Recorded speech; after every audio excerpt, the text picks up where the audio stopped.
Hey guys, welcome back to the channel, and today we're going to be reacting to 10 outstanding things in Slavonia and Eastern Croatia.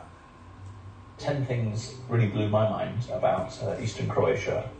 The first is that it's probably got the most internationally recognised winery in Croatia, Iločki Podrum, which has a tradition that goes back to winemaking in the Roman times, and they also supplied the wines to Queen Elizabeth for her coronation in 1953, as well as the weddings of Prince Henry. He mentioned that before about the wines are fancy.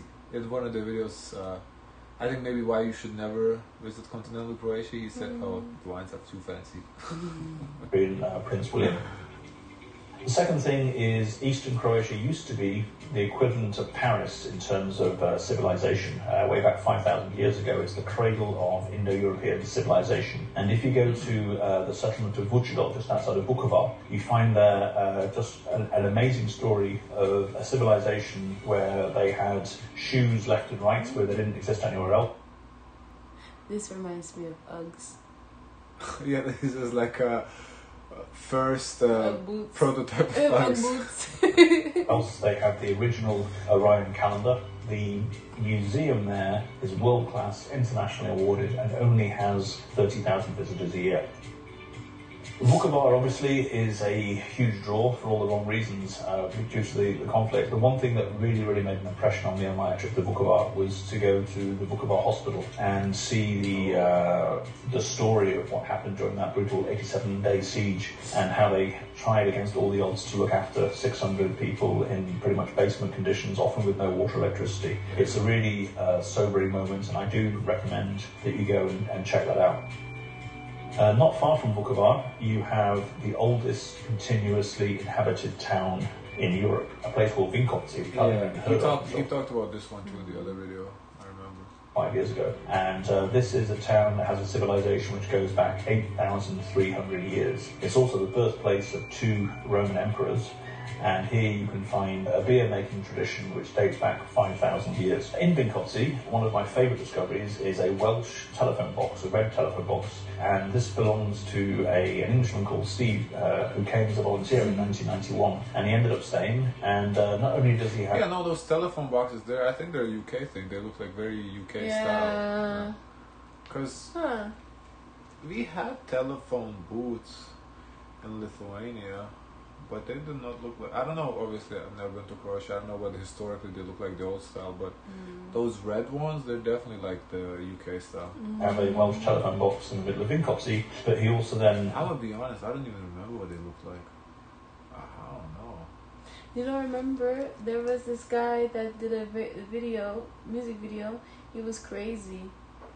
Started with a D, and he was member on top of it. Yeah, that was Serbia. Yeah, so I would think that would be the style if it's not red, because what else? Because here what we don't even have a booth. Well, sometimes there can be a booth, like a glass booth, but sometimes it's just like a divider. Yeah, the thing.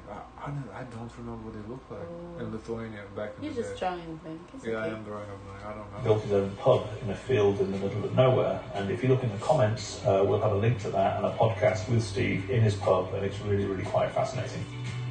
One of the towns I'd never heard of until very recently is Dalj, D-A-L-J. It seemed very quiet, and I assumed some not so nice things happened there during the war. But there are 2 things today that are absolutely fabulous to visit. One is the winery of Jasna Antunovic, who is the first female-owned winery in Croatia, and she is very passionate about Graševino. But she won a platinum at Decanter for the 2013 Chardonnay, which is as good as any Gutin Minkovich I've ever tried. And if you ever have the chance to try it, I highly recommend. It seems he's really into wines, because a lot of his videos he talks about wines a lot. And the other big surprise in Dalj, right on the banks of the Danube, is the birthplace of a very famous Serbian scientist called Gutin Minkovich, who in certain circles is regarded as one of the top 15 scientists in the world, and many people haven't heard of him. And in his birthplace in Dalj, they have created a really quite phenomenal interactive museum in this old house. It was one of the biggest surprises of my time in Croatia, and sadly only 3,000 people a year go and visit this magnificent museum. And I really encourage you, if you're in that area, to go in and pop in and say hello. Oh, I guess people just don't go. I thought it was like a limit how many people can go, but I guess just people not interested. Talking of wine, although a lot of the big wine barrels were destroyed in the war, if you go to the town of Vrba, you'll see what is claimed to be the biggest wine barrel in constant use in the world. It houses 75,000 litres of Grashevina. Engraved on the front of the barrel are just all these different caricatures and stuff from the history of Vrba. It's quite magnificent. Another big surprise, and it's quite new, just outside of Vinkovci, going towards the town of Otok, there is a new place called Otočki Vrbi, which is a zero-carbon hotel, conference centre, little spa, and it's just surrounded by forest. It's just this one building in the middle of absolutely nowhere. There's a river right in front of it. They have classrooms with blackboards in the forest, so if you want to get away from everywhere and just get it back into nature, this is a really, really great place to be. I wonder how they make their energy then if it's zero carbon. They have to produce it themselves somehow, I assume. That's interesting. Baranya, where do we start? This is a small but magical region just north of Osijek on the Hungarian border, and it has a lot of Hungarian influence there. The wines of Baranya are among the best in Croatia.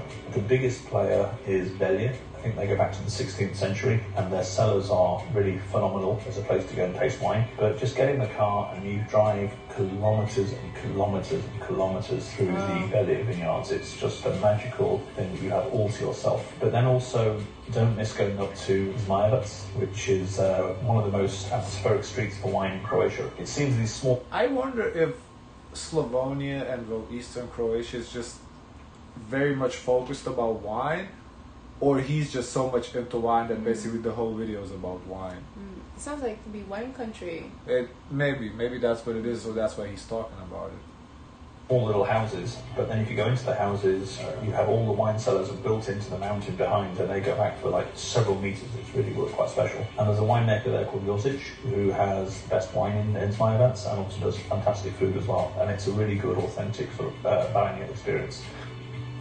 And my final tip for not to miss in Eastern Croatia is Bilje, just in Baranja, just over the river from Osijek. A good friend of mine, an amazing guy called Mario Romulic, and he's now turned his attentions to doing this biodynamic farm. In his home, he's got 8 hectares, I think, and he's turning it into an eco-village. It's the most amazingly peaceful place, and he's got all these different types of animals for kids, such as llamas. If you ever want to see a llama in Baranja, that's the place to go. And that's what Eastern Croatia is. It's tradition, it's culture, it's nature. It's food, it's wine, it's hospitality. It's really wine for sure. Yeah, it was a lot of wine that we saw. Yeah. That's for sure. Guys, of course, let us know your thoughts. Don't forget to like, comment, and subscribe. Join the Discord. And there's all sorts of ways. Share as much kindness as possible. Bye.